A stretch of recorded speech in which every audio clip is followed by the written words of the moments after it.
Salut les amis, nous sommes aujourd'hui sur une autre moto. Rien qu'à la couleur, ce jaune magnifique rappelle les années 80. Aujourd'hui, l'essai de la nouvelle 800 DE. C'est parti.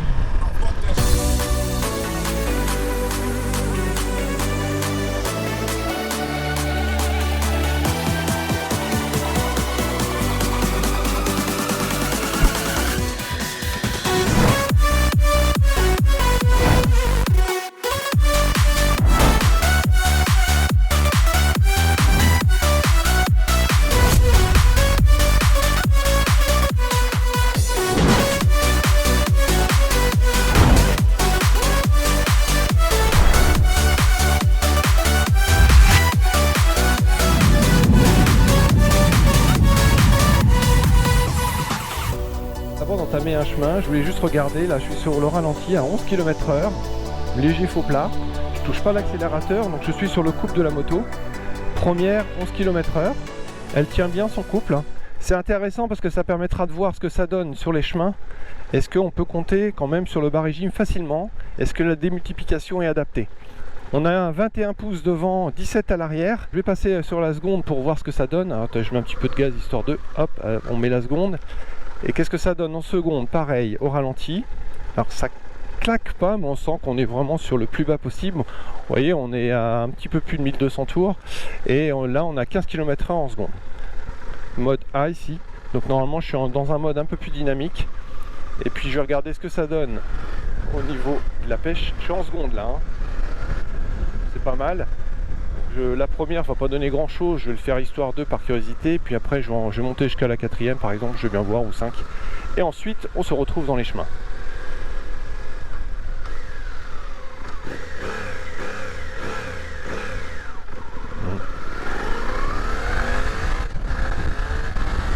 Alors c'était l'occasion surtout de tester le freinage.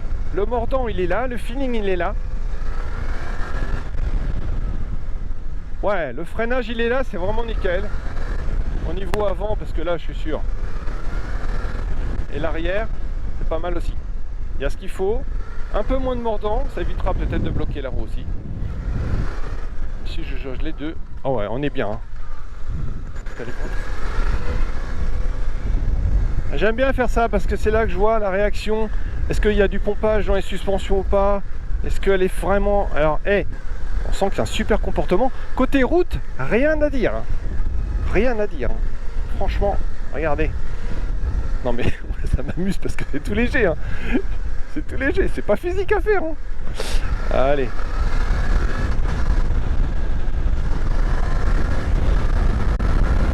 Très précis sur la conduite. Très précis. Très légère la moto. Et elle est 230 kg. Je les sens pas. Donc là, je regarde juste comme ça. Ce que ça donne, je suis debout. On est bien d'accord que j'ai pas dégonflé mes pneus, que je suis en pneus plutôt de route quand même. Donc forcément là, le revêtement va être un peu, le ressenti va être un peu dur. Juste comme ça quand même, j'ai l'impression que j'ai beaucoup plus de souplesse que quand j'ai fait l'équivalent avec la Transalp. Ouais. La Transalp qui était beaucoup plus raide quand même sur cette réaction là. Là on a des suspensions qui sont vraiment magiques. C'est vraiment top. Debout là je suis vraiment à l'aise. Regardez, on va essayer de faire un demi-tour ici tranquille. Le moteur il est ultra silencieux. Tiens, on va faire un autre truc, regardez, je la cale. Voilà, comme ça on écoute les oiseaux. On va la reculer pour voir si on est dans la galère. Est-ce que ça recule facile? Parce qu'on nous dit 230 kg, évidemment je suis dans un trou. 230 kg, regardez. Et ça s'emmène facile. Franchement, elle est facile à manœuvrer. Oui, je l'avance là. Je l'avance, je la pousse. Allez, on remonte un petit peu là-bas. On fait pas de bruit. Pour voir. Je suis en première, je remets debout.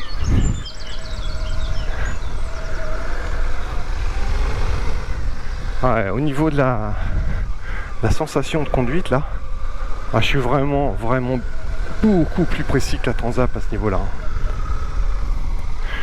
Je veux pas critiquer, Transalp a plein d'arguments, mais là, à une semaine d'intervalle, les deux essais là, je me rappelle encore très bien de l'autre moto. Ah ouais, et là je suis pas avec les pneus adaptés, elle est...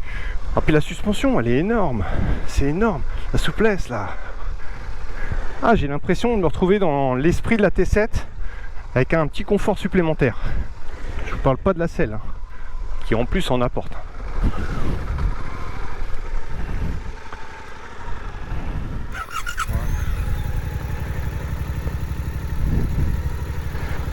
Donc c'est l'heure de l'arrêt pour vous montrer un petit peu le son. Écoutez le son, je vais prendre le son comme ça à part.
Donc là, on a un démarrage rapide, simple pression. Vous voyez, je reste pas appuyé dessus. Regardez. J'appuie, mais je reste pas dessus. C'est parti. Voilà. Allez, je vais enchaîner les caractéristiques. On va essayer de ne pas oublier les quelques petites particularités de réglage de suspension, etc. Les phares LED, voilà, c'est parti. Donc, avec une petite surprise, une autre moto jaune qui va nous rejoindre si tout va bien, pour les mettre côte à côte et faire un léger comparatif, histoire de voir un peu ce que ça donne dans cette gamme Suzuki. Voilà, alors, je viens de changer de batterie.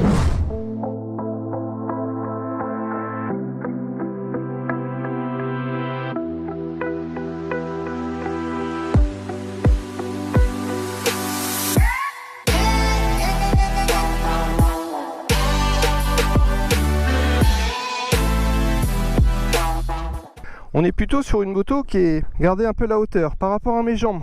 Donc mes jambes, vous savez, hein, je vous ai déjà dit, je fais 1m80. Ce qui est assez intéressant, c'est la longueur des jambes. Alors en entre-jambes, moi j'ai des jambes assez grandes. J'ai la chance d'avoir ça. Donc là, je suis sur la béquille. Donc je suis sur la pointe des pieds. Mais si je la mets bien à plat, donc à plat, là, voilà. Hop, on remonte un peu, ça serre. Là, vous voyez, regardez la position, ce que ça donne. Donc là, je suis à plat. Je suis tout juste à plat, hein. Je vois bien que là je peux pas tendre plus, que ça a tendance à légèrement lever mon talon, hein. Donc je suis quand même bien, je suis rassuré, je suis assez haut. Au niveau des cale-pieds, mon genou il tombe très très bien ici. Je sens pas de barre qui me gêne, je sens pas que mon genou va être trop haut dans un retour ou une forme bizarre, je suis pas trop bas non plus. Donc je suis vraiment bien. Là j'ai le début de la selle qui remonte un peu derrière moi. Derrière, tiens bah allez, au passage, regardez, hop, hop, hop, hop. Imaginez, j'ai un conducteur devant moi là. Bah ça va. Alors je suis moins détendu qu'à l'avant. C'est forcément plus fatigant pour un passager. Mais là, regardez, je suis derrière. La selle, elle pourrait être, allez, peut-être 2 cm de chaque côté plus large. Ce serait pas mal. Mais le confort, il est là quand même. Les poignées, je les ai. Je les cherche pas. Non, franchement, elles sont très bien. Donc voilà, en passager, je pense qu'on n'est pas trop mal quand même. Franchement. Si je redescends ici à ma place, je me sens un petit peu bas du coup. Au niveau des positions pour conduite assis. Donc là, vous voyez, je suis bien fléchi. Pas comme ça non plus, mais je suis bien, regardez, je suis droit, je sens que j'ai de la marge pour bouger selon l'état de fatigue, la journée, le type de conduite, je suis bien là. Et puis bah pareil pour ça.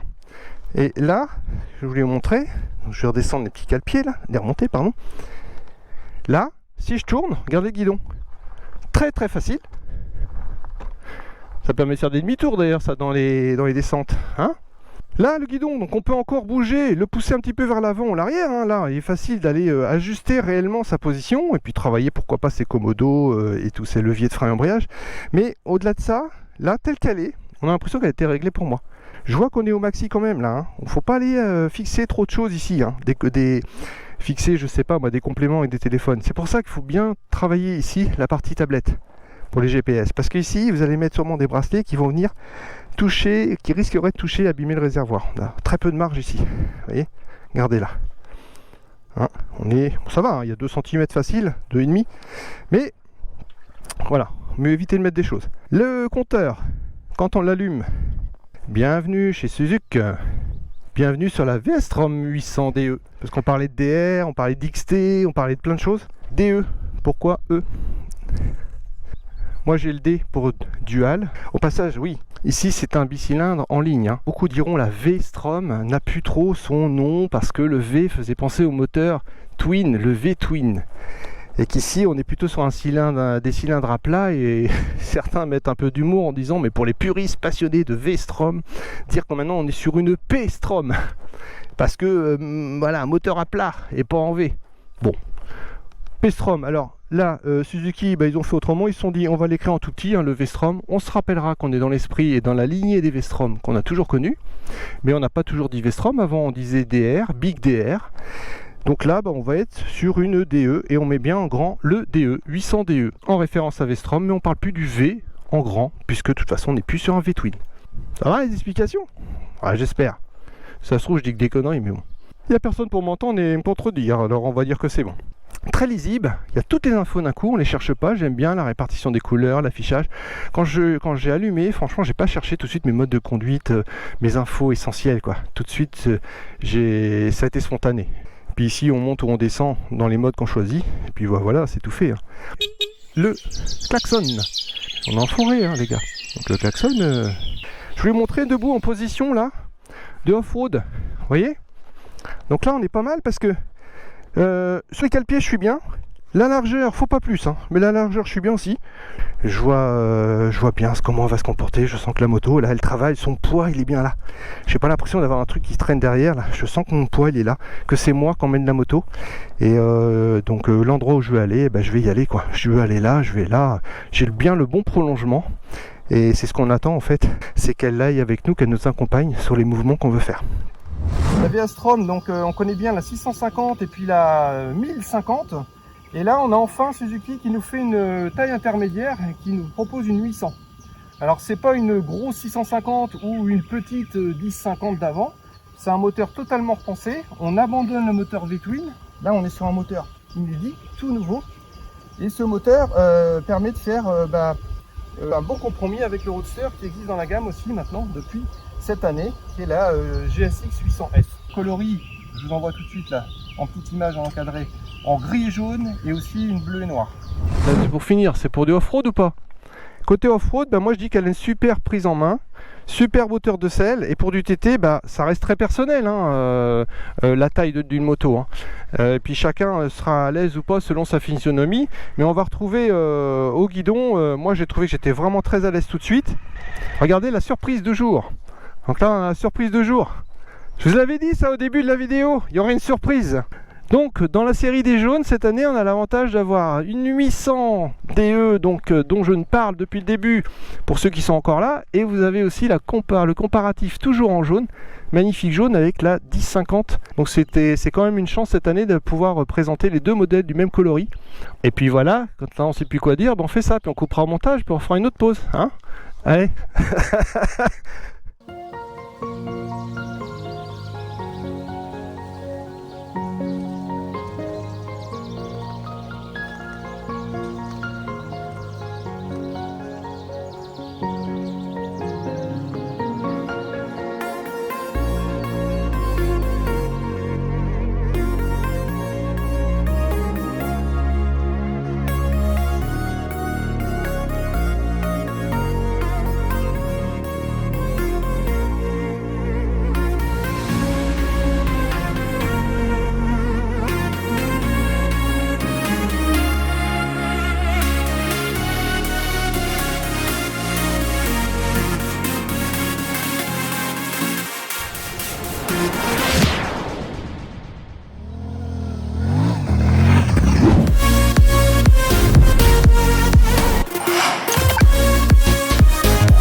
Voilà, donc là une petite image rapide sur la 1050 DE.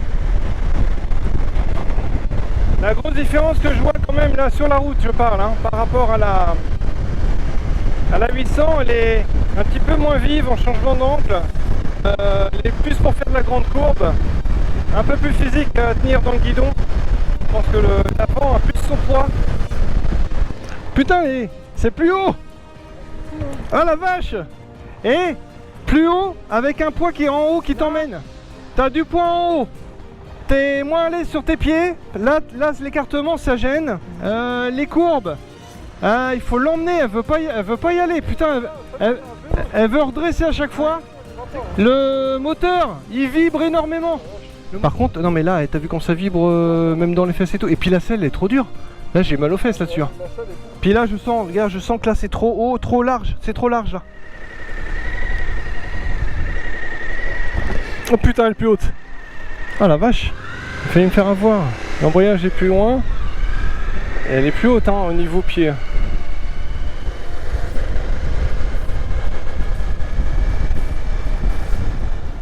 On pourrait se dire, oh, c'est plus gros, ça doit être plus confortable, plus pour eux.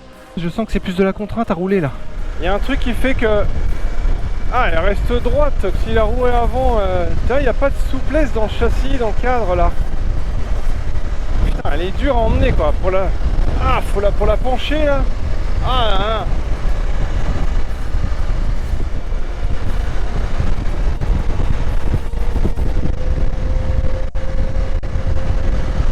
Déjà, je sens que je vais vite avoir mal aux fesses. Votre note est intitulée « Avis rapide » de la 1052. Elle dit ceci, « Mince, il n'aurait pas fallu l'essayer en même temps que la 800. Désolé pour l'avis assez négatif au guidon de la 2050 mais il faut reconnaître que la comparaison avec la confortable et maniable 802 m'a fait réagir rapidement en quelques mètres. Relativement haute et raide en partie cycle, son cadre, elle est plus physique à piloter dans les courbes serrées. Ses 250 kg sont au centre de gravité, sa selle haute 880 mm ne présage pas à un usage facile en off-road. Certes bien vivant, souple et linéaire, le beau 5 Twin à 90 degrés vibre beaucoup et nous chauffe. Quid de son confort pour une moto destinée à avaler des kilomètres de bitume? Du reste la 1052 est tout de même bien équipée et plutôt réussie en design. Mais l'arrivée de la 802 lui fait déjà de l'ombre. Alors vous voyez, alors les gars, avant de faire un bon remerciement, un grand remerciement, je dis santé à tous. Parce qu'en off-road, bah ça tu sors jamais sans flotte. Ah j'en ai eu, Santé à tous, alors je voulais dire, te casse pas la figure. Tu vois plus rien, t'es dans le brouillard, c'est normal. Regardez un peu la comparaison entre les deux modèles. On a donc notre 800 DE, le nouveau modèle 2023. La 1050, donc la DE qui est toujours en V, un point de repère en V-Twin. Donc c'est encore les dernières VS-Strom. Vous voyez qu'on n'est pas du tout sur les mêmes gabarits, qu'on n'est pas sur les mêmes usages. Pour avoir vraiment essayé les deux, ici on est sur un usage très polyvalent aussi, mais beaucoup plus orienté grand trajet, grande route. C'est comme ça que je le vois. On sait bien qu'avec n'importe quelle moto on peut aller dans les chemins, hein. Tu peux prendre un roadster et puis monter le Parpaillon, ça marchera. Et là la DE qui franchement est le bon compromis parce qu'on réunit la 650, donc qui n'est pas exposée là, et là la 1050, celle-ci bah, elle va prendre le condensé du meilleur des deux. Donc pour moi c'est une réussite. Je l'ai déjà dit, j'arrête pas de le dire, mais un grand merci à la concession Jouvencel, Motoaxe de Condé-sur-Sarthe à Alençon, parce que bah, c'est grâce à la confiance donc de Max Jouvencel que l'on peut essayer aujourd'hui et partager avec vous l'expérience qu'on peut avoir en tant qu'amateur sur des tests moto. 1000 fois merci avant de se casser la figure. Allez, je m'en vais par là, hein. M'attendez pas.